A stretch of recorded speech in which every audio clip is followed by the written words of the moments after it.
Şeyh Said ve dava arkadaşları ve on binlerce mazlumun omuzlarına yükledikleri ağır sorumlulukla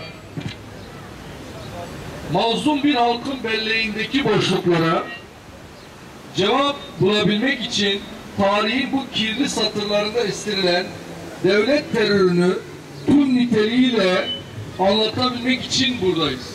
Karara mahkemeye istiklal ve idam kırın. Zulma devleti li ser gelê Kurd xalî nebû.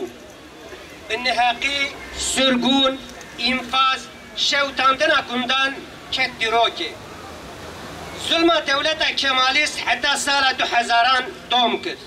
Gelê Kurd di dîroka xwe de tu caran zulm bi nêrî netewekî din û hêsirbûnî qebûl nekiriye û qebûl nakin.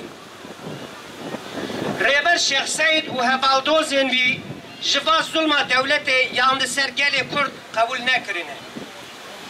Daxwaziya me divê hegemonyaya komara Tirkiye ya Kemalîst li Kurdistanê bêdawîkirin û li ser heq û esasê edalet û wek heviyê çareseriyek ji meseleyê ra bêdîtin.